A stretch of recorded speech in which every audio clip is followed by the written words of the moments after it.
Bismillahirrahmanirrahim. Assalamualaikum warahmatullahi wabarakatuh. Bismillahi walhamdulillah wassalatu wassalamu ala rasulillah wala haula wala quwata illa billah amma ba'du. Pemirsa Sinpo TV dimanapun berada, senang sekali pada hari ini kami kembali bertemu di program Islam Penuh Cinta, penyejuk hati, penyegar iman. Tentu bersama saya Tiara Dianti dan saya tidak sendiri, sudah hadir bersama kita Bapak Ustadz Ahmad Haris Riswanto. Assalamualaikum Pak Ustadz. Waalaikumsalam warahmatullahi wabarakatuh. Gimana kabarnya Pak Ustadz? Alhamdulillah sehat, baik. Alhamdulillah baik. Nah, dalam Islam Penuh Cinta kali ini Pak Ustadz kita akan ngobrol terkait dengan tema kita yaitu sujud. Nah, ini maksud penjelasan lebih detailnya seperti apa nih Pak Ustadz? Silahkan. Baik. Assalamualaikum warahmatullahi wabarakatuh. Waalaikumsalam warahmatullahi wabarakatuh. Alhamdulillahi wahdah.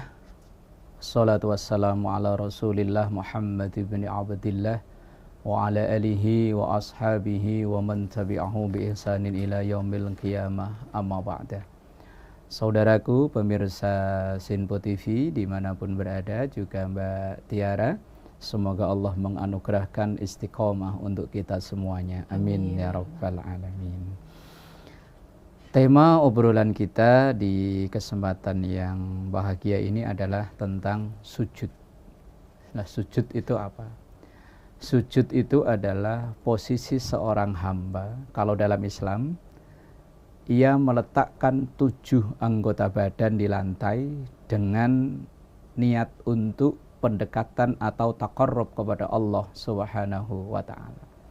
Lah 7 anggota badan yang hendaknya diletakkan ketika sujud dan dikategorikan sebagai sujud itu adalah yaitu wajah kita, kemudian 2 telapak tangan, kemudian 2 lutut, dan kedua ujung kaki, jempol kaki atau yang mewakili jari-jari yang lainnya misalnya. Nah, itulah posisi sujud yang memenuhi standar sujud dalam agama kita. Kemudian sujud yang disyariatkan atau yang diperbolehkan dalam syariat itu hanya ada 4. Yang pertama yakni sujud sholat. Sujud yang menjadi rukun sholat yang kita lakukan 2 kali dalam setiap rakaat. Kalau dalam sholat wajib kita berarti kalau 17 rakaat berarti 34 kali kita sujud. Itu di sholat wajib. Belum yang di sholat sunnah, qobliyah, ba'diyah, duha, tahajud, dan lain sebagainya. Kemudian yang kedua ada sujud sahwi. Yaitu sujud yang dilakukan karena ada cacat dalam sholat seseorang. Misalnya ragu hitungan rakaat. Ini umum yang dialami oleh kita, ya, kelas-kelas orang awam. Kemudian ada yang tertinggal dari sunnah abad, misalnya tahiyat awal lupa, atau kita yang membiasakan kunut, tapi kalau yang nggak terbiasa kunut nggak masalah. Kemudian yang ketiga ada namanya sujud tilawah, yaitu sujud yang dilakukan ketika membaca ayat-ayat Quran atau biasa disebut ayat sajdah. Bagi yang membaca maupun yang mendengar, baik di dalam sholat maupun di luar sholat, ketika ayat itu dibaca, maka sunnah hukumnya untuk sujud. Misalnya yang di akhir surah Al-Alaq, yang Iqra' bismi rabbikal ladzi khalaq, di ayat yang terakhir wasjud waqtarib. Nah, itu bagi yang membaca maupun yang mendengarkan, nah, itu sunnahnya untuk sujud. Lah, ini disebut dengan sujud tilawah. Kemudian yang keempat ada namanya sujud syukur. Nah, ini sujud yang dilakukan ketika menerima anugerah yang luar biasa. Misalnya ada saudara yang sekian tahun nggak ketemu, kemudian ia bersujud. Atau kadang yang sering kita dengar kalau ada acara di TV, minta ada kompetisi apa gitu, begitu dinyatakan menang, sujud. Atau misalnya atlet pemain sepak bola begitu menendang gol, sujud. Ada atlet bulu tangkis begitu terakhir habis smash dinyatakan menang, sujud. Cuman kadang ada yang kurang pas. Kalau dalam mazhab Syafi'i, sujud syukur itu syarat ketentuannya sama dengan sujud sholat. Ya harus nutup aurat, harus menghadap kiblat, harus dalam keadaan suci. Lah apa iya pemain bola tadi Wudhu dulu. wudhu dulu? Ya mungkin bisa jadi kalau memang dia santri kali ya. Iya. Ya bisa jadi. Tapi yang kedua, apakah dia sujudnya madhep kiblat? Ya kalau mungkin pas ya bisa jadi ya. Atau mungkin apakah dia menutup aurat? Kalau sering saya nonton di TV, kalau yang kiper sih kadang ya pakai panjang deh.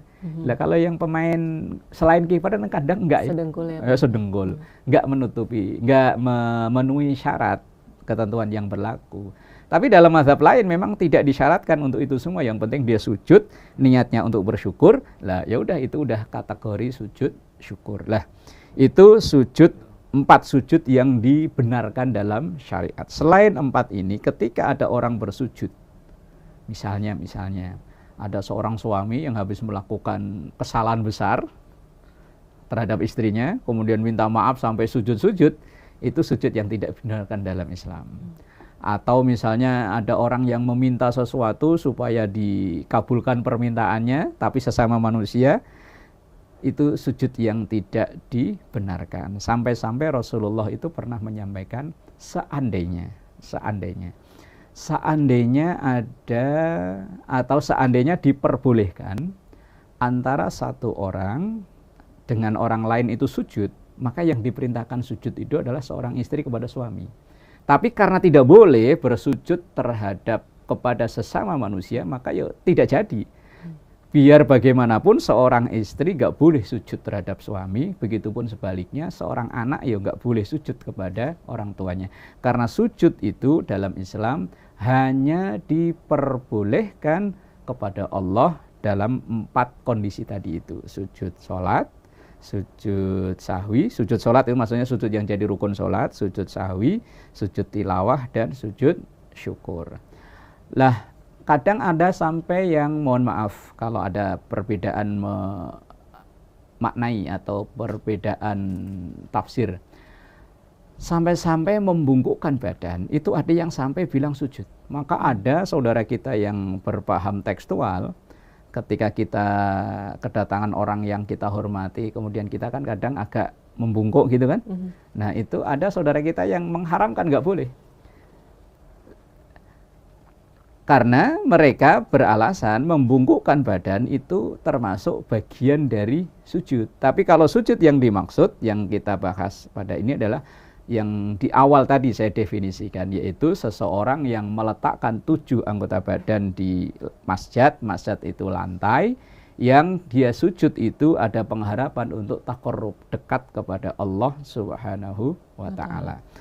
Kemudian sujud itu adalah posisi terdekat seorang hamba kepada Tuhannya.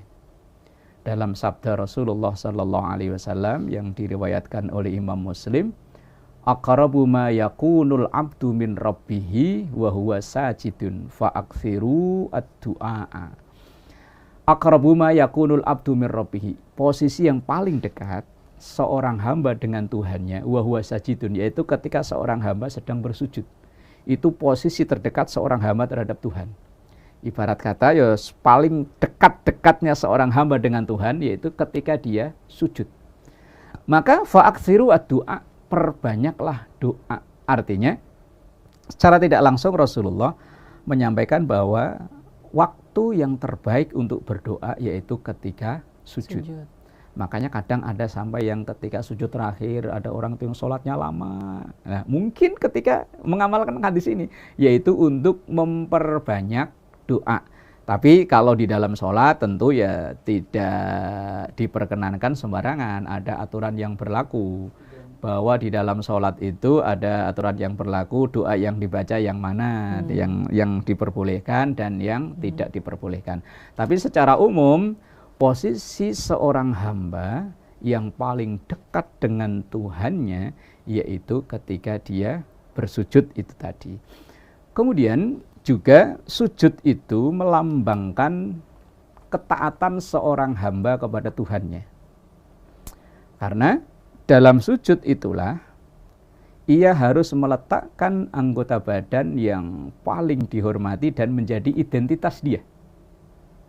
Wajah Ini kan identitas kan ya. KTP, SIM, paspor dan lain-lain kan yang difoto wajah ini. Lah, ini anggota badan yang paling kita hormati, yang paling mungkin apalagi perempuan ya, biayanya paling mahal ini. Tapi ketika sujud diletakkan sejajar dengan dengkul, dengan lutut, bahkan sejajar dengan telapak kaki. Ini menunjukkan bahwa kalau seorang hamba itu menyadari dirinya sebagai hamba, dia akan jauh dari sifat takabur. Wong hamba kok sombong. Hamba itu kan kalau bahasa kasarnya budak kan, budak kok sombong. Lah makanya ketika ia sujud, anggota yang paling dia hormati ini, yang nggak sembarangan orang boleh nyentuh ini kan. Kalau laki-laki yang menyentuh hanya orang tua, mungkin istri, anak, sama tukang cukur kan. Selain itu kan nggak sembarangan. Kalau kita ketemu orang disentuh pundak, kita nggak tersinggung. Disentuh tangan kita nggak tersinggung. Tiba-tiba kok kepala, wah marah nggak karuan kita. Tapi kenapa ketika kita sujud diperintahkan untuk meletakkan sejajar dengan lutut, sejajar dengan telapak kaki. Itu artinya hamba akan jauh dari sifat takabur, jauh dari sifat sombong, dan dia akan punya sifat tawadhu.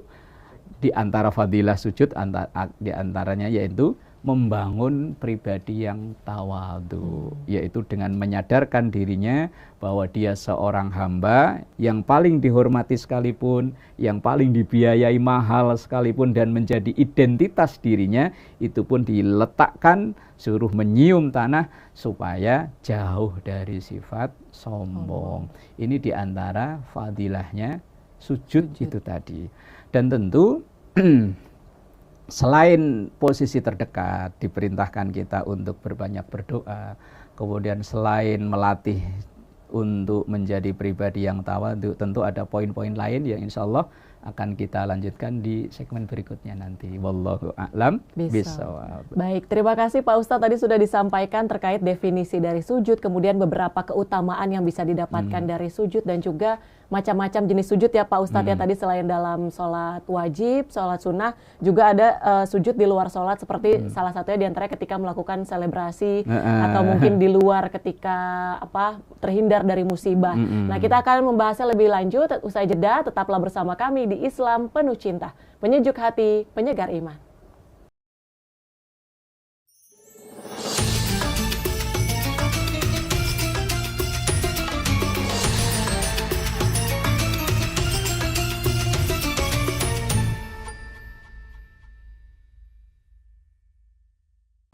Alhamdulillahirrabbilalamin, Anda masih menyaksikan Islam Penuh Cinta, penyejuk hati, penyegar iman. Masih bersama Bapak Ustadz Ahmad Haris Riswanto. Tadi kita sudah disampaikan oleh Pak Ustadz definisi sujud, kemudian macam-macam jenis sujud ya Pak Ustadz. Tentu selain dalam pelaksanaan di sholat wajib, sholat sunnah, juga ada sujud yang dilaksanakan di luar sholat, diantaranya saat selebrasi ataupun saat terhindar dari musibah. Nah Pak Ustadz, kalau misalnya tentu ketika dalam melaksanakan sholat ada sujud seperti itu, tapi ketika mungkin lupa atau mungkin sujudnya itu dinilai terlalu buru-buru misalnya dalam gerakan sholat, apakah itu dinilai masih sah sujudnya atau bahkan sholatnya Pak Ustadz? Baik, saudaraku pemirsa Sinpo TV, juga Mbak Tiara, memang sholat itu kan salah satu ibadah yang ada aturan mainnya, ada syarat ketentuan berlaku, termasuk karena sujud itu termasuk bagian dari rukun. Rukun itu sesuatu yang nggak boleh tertinggal atau ditinggal. Kalau ditinggal berarti kan sengaja, kalau tertinggal nggak sengaja. Lah kalau seandainya ada orang yang pikirannya mungkin lagi ngeblank, sujud itu kan harus 2 kali dalam setiap 1 rakaat. Baru sekali dia langsung berdiri umpama. Habis sujud yang pertama nggak duduk di antara 2 sujud, malah langsung berdiri. Nah kalau memang dia itu ingat ketika pas berdiri, sudah berdiri untuk rakaat ke sebelumnya, maka ketika dia ingat harus kembali ke posisi sujud lagi. Balik lagi. Karena ada keterangan dalam kajian fikih Fathul Qorib, sesuatu dalam sholat kalau tertinggal itu ada 3 kemungkinan. Kemungkinan pertama, kalau yang tertinggal itu rukun, maka begitu dia ingat, maka harus kembali ke posisi yang ia tinggal itu. Misalnya dia baru sujud sekali kok langsung berdiri, maka ketika ia ingat bahwa ia sujudnya baru sekali, maka ia harus kembali ke sujud yang ia tinggal itu. Itu kalau yang tertinggal rukun. Kalau yang kedua, kalau yang tertinggal itu sunnah abad. Sunnah abad itu kayak tahiyat awal, kunut bagi yang terbiasa pakai kunut. Tapi kalau yang nggak biasa pakai kunut nggak masalah. Maka ia tidak diperintahkan untuk kembali ke yang tertinggal itu enggak. Tapi hanya disunnahkan nanti untuk sujud sahwi sebelum salam. Yang ketiga, kalau yang tertinggal itu sunnah hayat. Itu tidak ada konsekuensi apa-apa. Begitu tertinggal, ya udah selesai, lanjut aja. Misalnya kita selesai baca Fatihah, kok nggak baca surat apa-apa, langsung ruku, ya udah, karena ini hayat, nggak ada masalah apa-apa. Ketika sujud, misalnya nggak baca subhana rabbiyal a'la, nggak masalah, karena itu termasuk sunnah hayat. Lah kemudian, ketika sujudnya tidak memenuhi standar, misalnya terlalu buru-buru. Apalagi kadang budaya di Indonesia ini kalau tarawih pengennya gaspol. Nah, ketika seperti itu, asal masih ada tumak ninah, berarti sujudnya masih sah. Tumak ninah itu diam sejenak, seluruh anggota badan diam sejenak, walaupun cuma hanya sekian detik saja. Seukuran orang membaca subhanallah, 1 kali tasbih itu sudah cukup dalam kategori tumak ninah. Asal itu sudah memenuhi standar, maka sudah sah sujudnya. Atau mungkin ketika kita sujud, tadi di segmen awal mungkin sudah sedikit saya singgung, harus meletakkan anggota tubuh kita yang 7 ini ke masjad. Masjad itu artinya tempat sujud. Yaitu wajah, kedua tangan, 2 lutut, dan 2 ujung kaki. Ini wajib nempel. Kalau seandainya ada yang enggak, maka tidak memenuhi standar. Bahkan dalam mazhab Syafi'i yang wajah ini harus langsung, tidak boleh ada penghalang. Makanya kan kalau laki-laki sholat, pecinya agak ditarik ke belakang, biar ini jidatnya atau hidungnya bisa nempel ke tempat sujud. Itu standarnya. Nah, kalau masalah bacaan subhana rabbiyal a'la itu bukan aturan wajib. Itu hanya kalau ibarat orang makan mah lalapan, tambahan aja. Nah, itu kalau sujud yang dilakukan ada cacat, tapi kok langsung disusulin atau dibenahi, maka ya nggak masalah, sholatnya masih sah. Tapi kalau sujudnya tidak memenuhi syarat, misalnya terlalu buru-buru, sampai tidak tumpak ninah, sampai kalau bahasa orang kampung dulu itu kayak burung kutilang mandi, cuman tuk-tuk udah langsung ke atas lagi. Lah ini tidak memenuhi standar. Kalau tidak memenuhi standar, kalau sujudnya tidak sah, maka sholatnya juga tidak sah. Karena sujud itu bagian dari rukun sholat. Kalau ada rukun yang tidak memenuhi standar, ada rukun yang tidak sah, maka sholatnya tidak sah. Yang bahaya itu kan kalau itu terjadi terus-terusan, sujud tidak sah, mengakibatkan sholat tidak sah. Kalau sholat tidak sah itu sama saja dengan tidak sholat. Nah itu yang dikhawatirkan, makanya perlunya kita terus belajar, banyak bertanya, banyak bersosialisasi dengan para guru-guru kita, banyak berkonsultasi apakah sholat saya ini udah benar atau belum, supaya kalau memang ada yang kurang, ada koreksi. Itu diantara sujud ditinjau dari sisi fikihnya. Kalau tadi saya sampaikan ada beberapa hikmah atau fadilah dari sujud, diantaranya bahwa sujud itu termasuk posisi terdekat seorang hamba kepada Allah. Yang kedua, sujud itu mengajarkan sifat tawadhu, jauh dari kesombongan. Dan juga sujud itu menjadi identitas. Nanti di akhirat, identitas seorang muslim itu akan terlihat bagaimana sujudnya. Dalam keterangan hadis, nanti wajah seorang muslim itu pancaran cahayanya itu tergantung dari sujudnya. Semakin banyak intensitas sujudnya, maka semakin mudah dikenali oleh Rasulullah sehingga ia memperoleh syafaat. Tapi kalau intensitasnya sujudnya semakin kecil atau bahkan hanya setahun cuma 4 kali, Idul Fitri sama Idul Adha, oh berarti 8 kali ya, kan 1 rakaat 2 kali sujud. Hanya 8 kali ya mungkin ibarat lampu cuman lampu yang berapa watt yang kecil walaupun warnanya agak gelap, remang-remang. Nah, semakin banyak sujud, maka kadang mohon maaf, kadang ada orang yang mohon maaf ya kulitnya agak gelap, tapi kok dilihatnya itu enak, wajah bercahaya. Itu mungkin karena sujudnya. Ada orang yang cantik, glowing ya kalau bahasa sekarang ya. Tapi kenapa kok dilihatnya kayaknya kok enggak ya mungkin intensitas sujudnya, kedekatannya kepada Allah kurang. Bagi orang-orang yang tertentu itu akan bisa merasakan ketika bertemu dengan seseorang, ya Allah orang ini walaupun mungkin kulitnya agak gelap, tapi kok pembawaan wajahnya itu enak. Ya mungkin itu efek positif dari sujud yang ia lakukan itu tadi. Itu atau mungkin sebaliknya tadi itulah. Nah, di akhirat nanti juga sama. Bahwa Rasulullah SAW dalam salah satu hadisnya beliau mengatakan di suatu hari nanti wajah umatku itu akan tampak dikenali dari pancaran cahaya wajahnya karena itu dari sujud itu sendiri. Semakin intensitasnya baik maka akan semakin terang cahaya wajahnya, tapi intensitasnya berkurang atau bahkan mungkin yang sujudnya tadi itu hanya tahunan, ya mungkin lampunya kecil itu tadi. Kira-kira begitu Mbak Tiara, wallahu a'lam. Baik, tadi juga Pak Ustadz sempat menyebutkan bahwa sujud adalah salah satu waktu atau momen terbaik untuk berdoa. Seperti itu biasanya.